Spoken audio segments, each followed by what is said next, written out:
啊，轻轻的排，就帮助那个热啊，帮助那个热往下降啊。所以不要马上去喝水，不要马上去灌水。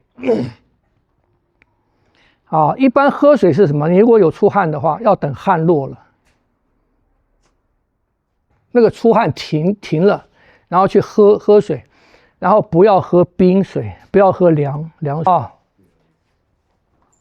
对新同学啊，其他老同学也注意一下，丹湖朝阳是练心的，我们讲过心胃同练嘛，因为那个拿掉了，就是心是火嘛，火生土，所以火跟土不用。所以火跟土的关系啊，跟胃跟脾胃关系最密切的就是火。火是什么？火是心啊，所以火生土。也就是说，当我们的心脏运血能力越好的时候，我们的脾胃的消化能力就越好，因为它在消化的时候，它需要有充足的温度跟那个血液，是不是这样子？啊，所以他们在身体里面摆放的方式也是一样的。什么方式？就是悬吊式的。心脏在身体里面摆放的方式是悬吊式的，就是3个大动脉悬着。胃在身体的摆放方式也是悬吊的，就是从上面的食管啊下来到胃，成一个带状，所以它是悬吊的，再往下走。所以他们两个在身体里面，第一个是位置相近，都在接近中央部位；第二个是他们的摆放方式是一样的。八卦拳的对内的导引的姿势、导引的招式，它跟内脏腑的摆放方式是有关的。也就是说，一个悬吊的东西，我们要运动它的时候呢，我们可以用左右的拉，左边起来放下，右边起来放下，左边起来放下，右边起来放下，是不是？这是当一个东西悬吊起来，我们要让它运动的时候，我们可以用这样子来运动它。所以它的导引，这个往上的这个导引，你的力量要这边拉起来，所以这个肩翻，这个连接到这个区域，这个力量用这个力量尽量旋转，尽量往上拧的力量，把它这边拉起来。当然你不能拉的很多，可是我们配合什么？配合这边是闭的，这边把它沉住。所以现在变成我的左边的力量是往上的开的，右边这个部位是闭的往下的，要造成这样子的状态，这样不懂？所以你在做这个动作的时候，以这个为准，以你内部这个状态为准。如果你做到这个地方，你只可以这样子，你就这样子。但是主要在哪边？主要在肩，肩要往后旋转，往上提。做出来这边的引导关系主要在肩啊，你如果说到这边会让你的身体歪斜，就不要做，这个高度就不要走了，以保持到这边正为主，因为正的状态下才可以有这样子的分别嘛。如果已经歪掉了，你歪掉了就不会有这样分别了。你歪掉，你这边再牵引，它牵引的是肋骨这个方向了，这样不懂？我们要的方向是直往上的方向，所以你就算是这样子，没关系，就这样子。可是这个肩这个地方，你要尽量做到翻往上提，然后呢，下面呢胯往下落，下面让它开，下面往下落让它开，上面往上提让它开，这样不懂？然后这边一转，你这边转的时候，它开的就越大了，然后右边它闭的就越多了，造成左右的那个差异性，空间的差异性，晓得吗？所以你在练左边的时候，才左边完全接受到锻炼所以我说这个它需要用什么？用换掌式来走到这边嘛。你不能说我这边起来做对了起来，我马上下来再做这边，那不行的。它在里面变成啪，它在里面变成一个突然的这样子的震动，晓得吗？要让它缓慢的转变。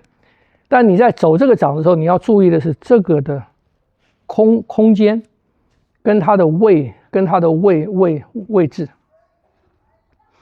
啊这个是心啊，所以八卦拳很多在练的时候，他一开始一定是从心先练，先走心。为什么？让那个阳气起来，让火先起来，让火起来，让热量起来，然后我们才用这个起来的热量来滋养或者温暖其他的地方。然后什么？然后收一定是到负，收一定是走到负，到后来下降下降以后，你运动再怎么运动，到后来一定是走到负收，沉下来收，晓得吗？不能在高处收，不能在扬起来的时候收，所以这个要换你如果你单走这个单风朝阳，走完我今天只走这个，然后你就换掌式回来走到，这是属中的，这个推掌是属中的是属中的，你回到这个地方，回到中来再调息，再降下去。所以练完，你们如果练到有出一点微汗的时候我再提醒一下，完了以后不要马上停，你要稍微再走。夏天的时候，天热的时候，你如果练到感觉到头热什么这边有跳动感，头上有跳动感，轻轻拍一下，轻轻的拍轻轻的拍，就帮助那个热帮助那个热往下降所以不要马上去喝水，不要马上去灌水一般喝水是什么？你如果有出汗的话，要等汗落了，那个出汗停了，然后去喝水，然后不要喝冰水，不要喝凉水。你的肠胃不好，今天还喝那个凉的果汁，你还没喝，带着。这个应该是酒。酒，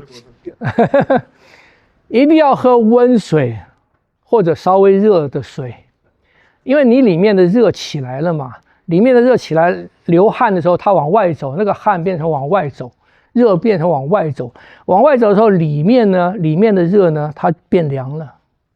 你再灌凉的下去，里面就变寒了，听不懂？所以喝一点温热的水，让那个热再回来那出汗先让它出完那个热帮我们把毛孔的东西什么东西排掉，晓得吗？排掉了以后，喝一点温的水，不要大口，不要大口，小口的含一下落下来，再让那个热再回来，听不懂？所以今天你们听的那个，知道有什么？知道有寒热湿燥，有寒热湿燥这个了，是不是这样子？你就要注意了。我们的身体也是一样，要去注意寒热湿燥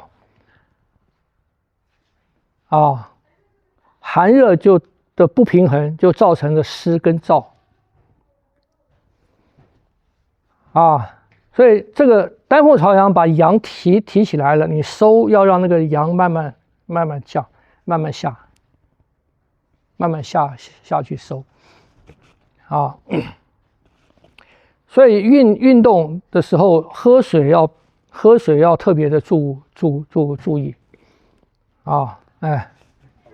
我最近身上有一个问题，因为我们通常练是就是丹凤朝阳、白猿仙果、青龙粉身在那个白色浮草，但是它是变成阳阴阴阳阴，但是逻辑上如果就是把那个 circle 来讲，它不是就是阳阳、阳阴、阴阴、对阴阳。五行是一个走法啊，上中下是一个走法，上中下，上中下。因为肝跟那个肺啊都是属于中路的，所以这个的走法，一开始的这个走法是把那个阳提起来了，提起来以后下去到哪边？到中的部位，然后再到下就收了，在下面收。可是你要去调理脏腑的时候，就用五行相生的方式做。调理脏腑就是养它嘛？调理就是它们相关性，让它平衡。就是它不平衡的时候，或者我们平常练，我们要促进脏腑的平衡，就用心。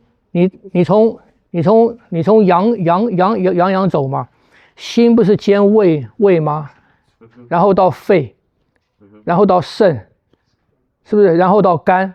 可是你要从哪收？从哪收？对，你要回到腹，你要回到阴收晓得吗？那通常我们在做调理的时候，你不一定要走完你不一定要走完，通常走三个，也就是说，它的方式跟中医的方式一样的，就是没有画那个了，你再拿出来。这个是八卦拳用这个八目掌调理脏腑的方式，跟中医用药调理的方式是一样的。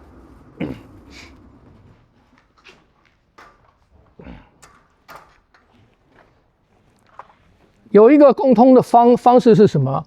叫做虚则补其母，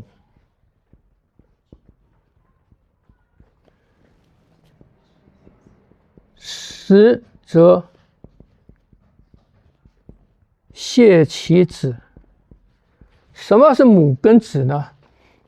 我现在还是把坎放到我还是一样这样放好了，心在上面哈，脾中，肾下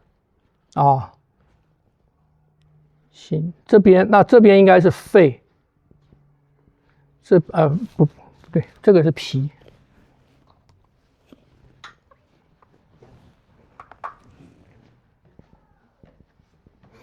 这边是肝。好，他们五个，这是火嘛，是不是？火、土、水、金、木。好，我们从这个好了，水是不是生木？水生木嘛，所以对木来讲，水是木的什么？木的母。妈。木是水的子，它是它的孩子。对心来讲，木生火嘛，木是心的母，火是木的子。同样的，火生土，它是土的母，土是它的子，这样不懂？然后土生金，土是金的母，这个是子有金生水，它变成母，它变成子。所以每一个五行里面每一个，它又为母又为子。对生它的来讲它是子，对它所生的来讲它是母。这个关系晓得了吗？这是五行相生的一个五行相生的一个这个它的关系。那克是什么？隔代就克。隔代什么叫做隔代？它是它的第一代嘛，妈妈嘛，这个是隔代，它是隔代嘛，它就克水就克火，木就克金就克木，是不是？然后土就克水，隔代相克，这叫做隔代相克啊，就是以管教来讲的话，爷爷就克孙子，因为太宠爱了，他就对这个克不是说杀死他，这个克是说什么？是妨碍他的生长，妨碍他的发育生长，这个叫克。好，我们先讲生。所以呢，如果我们讲如果肾虚，现在你去看中医，男生都跟你讲肾虚，是不是？肾如果虚的话，表示什么？表示它的功能不好了，功能比较差了，需要怎样？需要补他的妈妈，也就是说，这个孩子健康不好了，你要去补谁？让他妈妈变好。所以这个妈妈有足够的能量去照顾这个孩子，或者有足够的奶水去供应这个孩子。所以这个孩子健康不好了，孩子不好了，你不要直接去处理这个孩子，而要去处理他的妈妈，去强化他的妈妈。那这个孩子如果太强，精神太旺，是不是好动？他如果好动，他是实，他变成实了。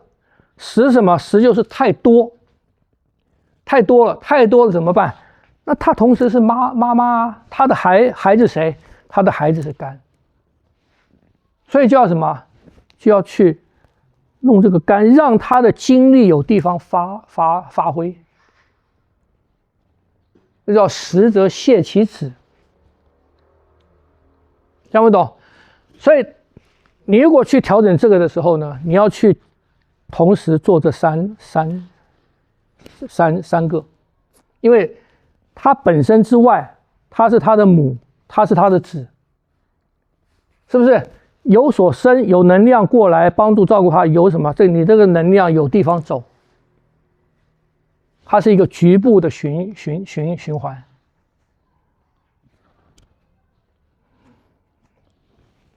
晓得吗？所以一般八卦拳在调理脏腑的时候，或者调理病机的时候，刚刚讲嘛，所有的病是什么？所有的病是第一个是轮子转不圆转，第二个是什么？轴心不灵活，轴心不圆转嘛，是不是？这是什么？这是调整轮子。